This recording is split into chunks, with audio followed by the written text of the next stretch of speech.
வீடியோல எந்த விஷயத்தை பத்தி பேச போறோம், யாரை பத்தி பேச போறோம் அப்படின்னு சொல்லி கேட்டோம் அப்படின்னா, இன்னைக்கு தளபதி ரசிகர்கள் மட்டும் இல்லாம பார்த்தோம் அப்படின்னா, ஒட்டுமொத்த கோலிவுட்டுமே யார்ரா இவன் அப்படின்னு சொல்லிட்டு வெங்கட் பிரபுவை பேசிக்கிட்டு இருக்காங்க, பாராட்டிக்கிட்டு இருக்காங்க அப்படின்னு சொல்லலாம். ஏன்னா யார் இவன் சொல்லியே புரிஞ்சுக்க முடியல. ஒரு டைம்ல பார்த்தோம் அப்படின்னா சென்னை 6,28,000 அப்படின்னு சொல்லிட்டு ஒரு காமெடியான ஃபிலிம் அப்படின்றத எடுத்து சரோஜா, கோவை அந்த மாதிரி இருக்கு இல்லையா, கோவை கிடையாது, கோவா அப்படின்னு சொல்லிட்டு ஒரு ஃபன்னான ஃபிலிம்ஸ்லாம் பண்ணிக்கிட்டு இருந்தவங்க திடுதிப்புட பார்த்தோம் அப்படின்னா நம்ம தலை இருக்கார் இல்லையா, அவரை வச்சு மங்காத்தா அப்படின்றது கொடுத்து ஒட்டுமொத்த கோலிவுட்டையுமே வாயடைக்க வச்சான். அதுக்கப்புறமா பார்த்தோம் அப்படின்னா சென்னை 6,28,000 பார்ட் 2 அந்த மாதிரியான படங்கள் எடுத்துட்டு இருந்த ஒரு பையன் மாநாடு அப்படின்ற ஒரு படத்தை எடுத்து பார்த்தோம் அப்படின்னா, என்னடா ஹாலிவுட் கான்செப்ட் எல்லாம் இங்க பண்ணிக்கிட்டு இருக்க அப்படின்னு சொல்லி வாயடிக்க வச்சான். இப்ப தளபதி இருக்கார் இல்லையா, தளபதியினுடைய கெரியரே பார்த்தோம் அப்படின்னா அவ்வளவுதான் முடிய போகுது, சினிமா கெரியரே. அவருடைய அரசியல் பயணம் அப்படின்றத தொடங்க போறாரு அப்படின்னு இருக்கும்போது அவரை வச்சு சூப்பர் டூப்பர் ஹிட்ஸ் கொடுத்த அட்லி இருக்காங்க, லோகேஷ் கனகராஜ் இருக்காங்க. இந்த மாதிரியான டேரக்டர்ஸ்க்குலாம் வாய்ப்பு கிடாம வெங்கட் பிரபுட்ட கொண்டு போய் கொடுத்துருக்கான். பட் கொடுத்த வாய்ப்பு இருக்கு இல்லையா, அதை பார்த்தோம் அப்படின்னா வெங்கட் பிரபு தளபதி அவருடைய லைஃப்ல மறக்க முடியாத அளவுக்கு ஒரு சூப்பரான படம் அப்படின்றத கொடுத்து முடிச்சு வச்சிருக்கான்.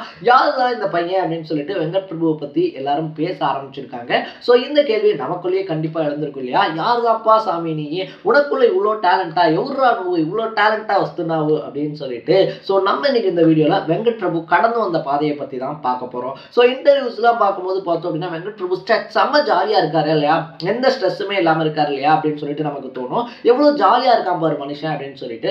பட் அதுக்கு பின்னாடி பல வழிகள் இருக்கு, பல தடைகளை தாண்டி தான் வந்திருக்காரு அப்படின்னே சொல்லலாம். அவர் என்னதான் வெளியில பார்க்கறதுக்கு ஜாலியா இருந்தாலும் கூட அந்த ப்ரொடியூசர் இருக்காங்க இல்லையா, அர்ச்சனா கல்பாத்தின்னு சொல்லிட்டு, அவங்க சொல்லும் போது 400 கோடி ரூபாய் ப்ராஜெக்ட் அப்படின்னும் போது அதனுடைய ப்ரெஷர் என்ன அப்படின்றது அவருக்கு தெரிஞ்சிருக்கும் அப்படின்னே சொல்லலாம். நமக்கு வெளியில ஜாலியா இருந்தாலும் வேலையில கரெக்டா இருக்கிறதுனால தான் பார்த்தோம் அப்படின்னா இந்த மாதிரியான அவுட்புட்ஸ் இருக்கு இல்லையா, மாநாடா இருந்தாலும் சரி, கோட்டா இருந்தாலும் சரி, இந்த மாதிரியான அவுட்புட்ஸ் அப்படின்றத கொடுத்து எல்லாத்தையுமே வாயடைக்க வச்சிருக்காரு அப்படின்னே சொல்லலாம். ஸோ வெங்கட் பிரபு இருக்கார் இல்லையா, அவருடைய லைஃப் ஸ்டோரி நீங்க தெரிஞ்சுக்கிறதுக்கு முன்னாடி நம்ம சேனலுக்கு நீங்க புதுசா வந்திருந்தீங்க அப்படின்னா அப்பப்ப அப்டேட்டா போயிட்டு இருக்கிற விஷயங்கள், அது கரண்ட் அஃபேர்ஸா இருந்தாலும் சரி, பாலிடிக்ஸா இருந்தாலும் சரி, ஸ்போர்ட்ஸா இருந்தாலும் சரி, அப்பப்ப அப்டேட்டா போயிட்டு இருக்கிற விஷயங்களை நீங்க தொடர்ந்து தெரிஞ்சுக்கணும் அப்படின்னு ஆசைப்பட்டீங்கன்னா மறக்காம சேனலை சப்ஸ்கிரைப் பண்ணிக்கங்க.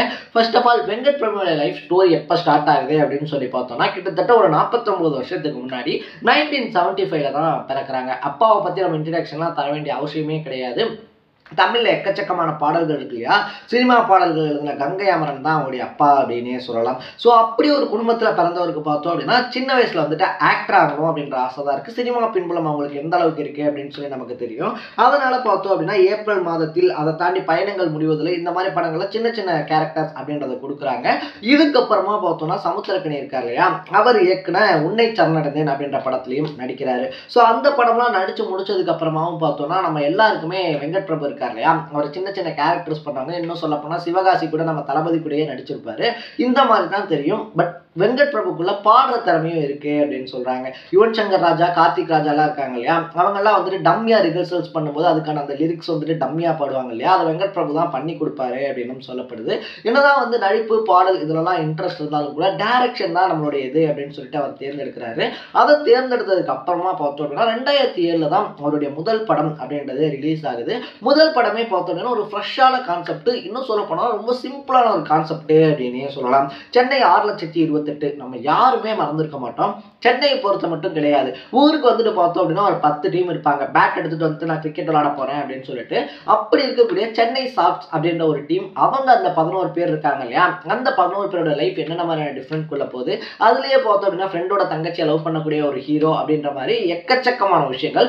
அந்த படத்தை பார்க்கும்போது பார்த்தோம் அப்படின்னா நமக்கு படம் பார்க்குற மாதிரி இருக்காது, நம்ம செட்டு நம்ம கேங்கை பார்க்குற மாதிரி, நம்ம வந்துட்டு ஸ்ட்ரீட் கிரிக்கெட் விளையாடி இருப்போம் இல்லையா, அந்த மாதிரி தான் இருக்கும் அப்படின்னே சொல்லலாம். ஸோ அப்படி ஒரு ஃப்ரெஷ்ஷான கான்செப்ட் கொடுத்து பரவாயில்லையே அப்படின்னு சொல்லிட்டு சூப்பர் டூப்பர் ஹிட் ஆகுது. சென்னையிலலாம் பார்த்தோம் அப்படின்னா உங்களுடைய அன்றாட வாழ்வியல் அந்த படத்தை எடுத்துக்காட்டுச்சு அப்படின்னு சொல்லிட்டு தலையில தூக்கி வச்சு கொண்டாடுறாங்க அப்படின்னே சொல்லலாம். அதுக்கப்புறமா பார்த்தோம் அப்படின்னா சரோஜா, கோவா அப்படின்னு சொல்லிட்டு அதே மாதிரியான காமெடி லைன்லயே போய்கிட்டு இருக்காரு. சரி ஓகே, அது வந்துட்டு காமெடி டேரக்டர் தான் போல அப்படின்னு சொல்லி எல்லாரும் நினைக்கும் போது திடுதுப்புன்னு பார்த்தோம் அப்படின்னா தலையோட 50வது படத்தை வெங்கட் பிரபு இயக்குறாரு அப்படின்னு சொல்லி சொல்றாங்க. அப்ப இண்டஸ்ட்ரியில இருந்தவங்க எல்லாருமே பேசினது என்ன அப்படின்னு சொல்லி பார்த்தோம்னா, என்னப்பா இவ்வளோ பெரிய மார்க்கெட்ல இருக்கக்கூடிய ஒரு ஹீரோ, அது மட்டும் இல்லாம 50வது படம் வர ஒரு மைல் ஸ்டோனான படம் வர, இந்த பையன் வந்துட்டு காமெடியா படம் எடுக்கக்கூடியவன், அஜித்தை வச்சு ஏதாவது சொதப்ப போறான் பாரு. ஏன்னா அஜித்தை பொறுத்த வரைக்குமே பார்த்தோம் அப்படின்னா மாஸ் ஹீரோவா இருக்கக்கூடிய ஒருத்தர், அவரை வச்சு இந்த மாதிரி ஏதாவது காமெடி படம் மீது எடுத்து தொலைக்க போறான் அப்படின்னு சொல்லிட்டு எல்லாரும் பேசிக்கிட்டு இருந்தாங்க. அதுக்கேற்ற மாதிரியே பார்த்தோம் அப்படின்னா அந்த டீம்ல வைபவ் இருக்காரு, நம்ம பிரேம்ஜி இருக்காரு அப்படின்ற மாதிரியான அப்டேட்ஸ் இருக்கு இல்லையா, அப்டேட்ஸ்லாம் வந்தோடனே சரி ஓகே வெங்கட் பிரபு அஜித்தினுடைய கேரியரை ஊற்றி மூடிட்டாரு அப்படின்னு நேர்பட பேசினாங்க. பட் படம் ரிலீஸ் ஆனதுக்கு அப்புறமா தான் பாரு இந்த பையன்குள்ளேயே ஏதோ ஒன்று இருந்திருக்கு பாரு அப்படின்னு சொல்லிட்டு என்னடா இப்படி ஒரு சம்பவத்தை செஞ்சுட்டேன். அது வரைக்கும் அஜித் இருக்கார் இல்லையா, அவரை எல்லாருமே நார்மலாக பார்த்து பழகினவங்களுக்கு சால்ட் அண்ட் பெப்பர் லுக்கில் தலையை கொண்டு வந்ததா இருந்தாலும் சரி, அதே தாண்டி முழுக்க முழுக்க முழுக்க நெகட்டிவ் ஷேட் அப்படின்றத தலைக்கு கொடுத்துறதா இருந்தாலும் சரி, படம் எண்டிங்கில் மட்டும்தான் ஒரு மாதிரி கன்க்ளூஷன் மாதிரி கொடுத்துருப்பாங்க.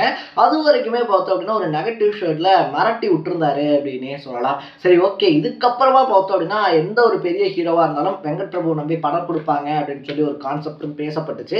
இதுக்கப்புறமா தான் பார்த்தோம்னா மாஸ் பிரியாணி அப்படின்னு சொல்லிட்டு தளபதிக்கு சூப்பர் டூப்பர் ஹிட் படங்கள் கொடுத்தவங்க சூர்யா கார்த்தி இருக்கார் இல்லையா, அவங்களுக்கு மட்டும் லைட்டா சொருகிட்டாரு அப்படின்னே சொல்லலாம். சொருகிட்டாருன்றதை தாண்டி சொதப்பிட்டாரு அப்படின்னு தான் சொல்லணும். பட் யானைக்கும் அடிசருக்கும் அப்படின்ற மாதிரி வெங்கட் பிரபு கேரியர்லயும் சில ஃபிளாப்ஸ் படங்கள் இருக்கு. அதுல முக்கியமா பிரியாணியா இருந்தாலும் சரி, மாசா இருந்தாலும் சரி, இதுக்கப்புறமா பார்த்தோம் அப்படின்னா இந்த டைவர்ஷன்ல இருந்தெல்லாம் நம்ம மீண்டு வரணும், ஒரு ஸ்ட்ராங்கான கம்பேக் கொடுக்கணும் அப்படின்னு சொல்லிட்டு தான் சென்னை 6,28,000 2வது பார்ட் அப்படின்றத எடுக்கிறாரு. ஸோ ஃபர்ஸ்ட் பார்ட்ல எந்த அளவுக்கு வந்துட்டு சூப்பரா எடுத்திருந்தாரோ அதே அளவுக்கு பார்த்தோம் அப்படின்னா 2வது பார்ட்டுமே அட்டகாசமா எடுத்திருந்தாரு அப்படின்னே சொல்லலாம். ஓகே, இது வந்துட்டு வெங்கட் பிரபுஸ் கம்பேக் அப்படின்னு சொல்லி எல்லாரும் பேசினாங்க. இனிமேல் இந்த மாதிரி ஜாலியான ஜேர்னர் இருக்கு இல்லையா, அப்படியே படம் பண்ணனா அப்படின்னு சொல்லிக்கிட்டு இருக்கும்போது அடுத்த அப்டேட் வருது, சிம்பு கூட படம் பண்ண போறாரு வெங்கட் பிரபு அப்படின்னு சொல்லிட்டு. ஸோ மாநாடு திரைப்படம் வரதுக்கு முன்னாடி பார்த்தோம் அப்படின்னா சிம்பு மேலே எக்கச்சக்கமான நெகட்டிவ் விஷயங்கள் அப்படின்றது பேசப்பட்டுச்சு. ஷூட்டிங் ஒழுங்கா வரமாட்டாருங்க, அவருக்கு உடம்பு போட்டுருச்சு, அவரால் ஓடவே முடியல அப்படின்னு சொல்லிட்டு எக்கச்சக்கமான விஷயங்கள்லாம் பேசப்பட்டுச்சு. இந்த டைமுமே பார்த்தோம் அப்படின்னா எல்லாரும் வெங்கட் பிரபு ஒரு மாதிரி சந்தேகமாக தான் பார்த்தாங்க, இவன் ஏன்டா இப்படி பண்றான் அப்படின்னு சொல்லிட்டு. பட் மாநாடு படம் இருக்கு இல்லையா, அது வரைக்குமே வந்துட்டு பார்த்தோம் அப்படின்னா ஹாலிவுட்ல மட்டுமே இருந்த அந்த டைம் டிராவல் லூப் டிராவல் இருக்கு இல்லையா, அந்த கான்செப்ட் எடுத்துட்டு வந்திருந்தாரு. வந்தா சுட்டா செத்தா ரிப்பீட், வந்தா சுட்டா செத்தா ரிப்பீட் அப்படின்னு சொல்லிட்டு அந்த படம் பார்க்குறவங்களுக்கே பார்த்தோன்னா ஒரு மாதிரி கன்ஃபியூஸ் ஆகிடும். பட் அப்படி ஒரு கான்செப்ட் எடுத்துட்டு சூப்பரா படம் பண்ணி முடிச்சிருந்தாரு வெங்கட் பிரபு அப்படின்னே சொல்லலாம். இதுக்கப்புறமா பார்த்தோம் அப்படின்னா வெங்கட் பிரபு இருக்கார் இல்லையா, அவரை நம்பி எந்த பெரிய ஹீரோவா இருந்தாலும் கண்டிப்பா வந்துட்டு டேட்ஸ் கொடுத்துருவாங்க. ஏன்னா அந்த அளவுக்கு பையன் ப்ரூவ் பண்ணி காமிச்சிட்டான் அப்படின்னு சொல்லிட்டு கோலிவுட்ல காது படவே பேசினாங்க. இதுக்கப்புறமா தான் பார்த்தோம்னா தளபதியினுடைய கெரியர் எண்ட்ல ஒரு படத்தை வெங்கட் பிரபு பண்ண போறாரு அப்படின்னு சொன்னோன்னே இப்போ என்ன சம்பவத்தோட உள்ள வரான்னு சொல்லி தெரியல. ஏன்னா விஜயை பொறுத்த வரைக்குமே பார்த்தோம்னா இன்னைக்கு பீக் மார்க்கெட்ல இருக்கக்கூடிய கோலிவுட் ஆக்டர் அப்படின்னே சொல்லலாம். ஸோ அப்படி ஒருத்தருக்கு படம் பண்ணணும் அப்படின்னு சொல்லும்போது வெங்கட் பிரபு என்ன கான்செப்ட் வச்சிருக்காருன்னு தெரியலையே அப்படின்னு சொல்லிட்டு எல்லாரும் எக்ஸைட்டிங்ல இருக்கும்போது பார்த்தோம்னா சின்ன பையன் இருக்காங்க இல்லையா, சின்ன பையனாவே விஜயை மாத்திர மாதிரியான ஒரு புது கான்செப்ட் அப்படின்னு சொல்லிட்டு டீனேஜிங் அப்படின்ற கான்செப்டோட உள்ள வந்தாங்க. சரி ஓகே, இந்த டைமும் விபி ஏதோ சம்பவம் செய்ய போறாரு அப்படின்னு சொல்லி எல்லாரும் எக்ஸ்பெக்டேஷனோட வெயிட் பண்ணிக்கிட்டு இருக்கும்போது படத்துல இருந்து வெளியான ஃபர்ஸ்ட் சிங்கிளா இருந்தாலும் சரி, இல்லை போஸ்டர்ஸா இருந்தாலும் சரி, அதெல்லாம் அதிக அளவில் ட்ரோல் பண்ணப்பட்டுச்சு அப்படின்னே சொல்லலாம். இன்னும் சொல்ல போனால் விஜயனுடைய சின்ன வயசு லுக் இருக்கு இல்லையா, அதுவே எக்கச்சக்கமாக ட்ரோல் பண்ணப்பட்டுச்சு. இதே வேற டேரக்டர்ஸாக இருந்தாங்க அப்படின்னா ஒரு பதட்டத்தில் ஏதாவது சரி பண்ணுறேன் அப்படின்னு சொல்லிட்டு கொஞ்சம் சொதப்பியிருப்பாங்க, இல்லைன்னா என்ன பண்ணுறது அப்படின்னு சொல்லி தெரியாமல் பயந்துருப்பாங்க. பட் அந்த நேரத்துலையுமே பார்த்தோம் அப்படின்னா வெங்கட் பிரபு இருக்கார் இல்லையா, வரக்கூடிய நெகட்டிவான விமர்சனங்களை படம் ரிலீஸுக்கு முன்னாடியே சரி பண்ணிடலாம் அப்படின்னு சொல்லிட்டு அவர் டீமோட உட்காந்து கூலாக வேலை செஞ்சாரு அப்படின்னே சொல்லலாம். நீ வந்துட்டு விமர்சனம் வச்சா அதை நான் கேட்டுக்கணுமா, நான் கரெக்டாக தான் எடுத்திருக்கேன், நீ வந்துட்டு படத்தை பாரு அப்படின்னு சொல்லிட்டு ஒரு ஈகோலாம் காட்டாம ஓகே இது வந்துட்டு உங்களுக்கு பிடிக்கலையா, படம் எடுத்ததே பார்த்தோம் அப்படின்னா உங்களுக்காக தான், ஃபேன்ஸ்க்காக தான், அதுவும் தளபதி இருக்காரு இல்லையா, தளபதியுடைய ஃபேன்ஸ்க்காக தான், அவங்களுக்கு பிடிக்கல அப்படின்னும் போது அதை சேஞ்ச் பண்ணிட வேண்டியதானே, மாத்திர வேண்டியதானே அப்படின்னு சொல்லிட்டு படம் ரிலீஸுக்கு முன்னாடி வரைக்குமே பார்த்தோம் அப்படின்னா கரெக்ஷன்ஸ் அப்படின்றத பண்ணி ஃபைனல் வெர்ஷன் அப்படின்றதையும் கொண்டு வந்து ஒரு கடுமையான உழைப்பு இதுக்கு பின்னாடி இருக்கு அப்படின்னே சொல்லலாம். ஸோ டீனேஜிங் அந்த தொழில்நுட்பமாக இருந்தாலும் சரி, அதை தாண்டி ஒரு 3 டாப் ஸ்டார்ஸ் இருக்காங்க இல்லையா, ஒன்று நம்ம தளபதி அவருடைய மார்க்கெட் என்ன அப்படின்றது தெரியும், இன்னொரு பக்கத்தில் நடன சூறாவளி பிரபுதேவா, நடுவில் நம்ம டாப் ஸ்டார் பிரசாந்த், இந்த மாதிரி எக்கச்சக்கமான ஒரு எப்படி சொல்றது ரொம்ப பெரிய ஒரு பிராண்டு, அது மட்டும் இல்லாமல் ஒரு பேண்டு, இது எல்லாத்தையுமே வச்சு சமாளித்து இந்த படம் அப்படின்றதையும் எடுத்து முடிச்சிருக்காரு. படத்தை பற்றி கேட்கும்போது எல்லா தேட்டர்ஸ்லையுமே பாசிட்டிவ் ரிவ்யூஸ் தான் தெரிச்சுக்கிட்டு இருக்கு அப்படின்னே சொல்லலாம். So the greatest of all time அப்படின்றது தளபதியினுடைய கெரியரில் மட்டும் கிடையாது, the greatest of all time director அப்படின்ற பட்டம் வெங்கட் பிரபுக்கு தாராளமாக கொடுக்கலாம். இனி எந்த ஹீரோட்ட வேணாலும் தைரியமாக போய் உட்காந்து உங்கள் டேட் எனக்கு வேணும், ஒரு செம்ம படம் எடுத்து தரேன் அப்படின்னு சொல்லி சொன்னாரு அப்படின்னா எந்த ஹீரோவாக இருந்தாலும் யோசிக்காம டேட்ஸ் கொடுப்பாங்க வெங்கட் பிரபுக்கு அப்படின்றதான் என்னுடைய பாயிண்ட் ஆஃப் வியூ. நீங்கள் இந்த விஷயத்தை பற்றி என்ன நினைக்கிறீங்க அப்படின்றத கமெண்ட் செக்ஷனில் போட்டு இதே மாதிரி அப்பப்போ அப்டேட்டாக போயிட்டு இருக்கிற விஷயங்கள் இருக்கு இல்லையா, அது கரண்ட் அஃபேர்ஸாக இருந்தாலும் சரி, பாலிடிக்ஸாக இருந்தாலும் சரி, ஸ்போர்ட்ஸாக இருந்தாலும் சரி, அப்பப்போ அப்டேட்டாக போயிட்டு இருக்கிற விஷயங்களை நீங்கள் தொடர்ந்து தெரிஞ்சுக்கணும் அப்படின்னு ஆசைப்பட்டீங்கன்னா மறக்காம சேனலை சப்ஸ்கிரைப் பண்ணிக்கோங்க. நாளைக்கு இதே மாதிரி இன்னொரு இன்ட்ரெஸ்டிங்கான வீடியோட சந்திக்கலாம். Tata, bye by.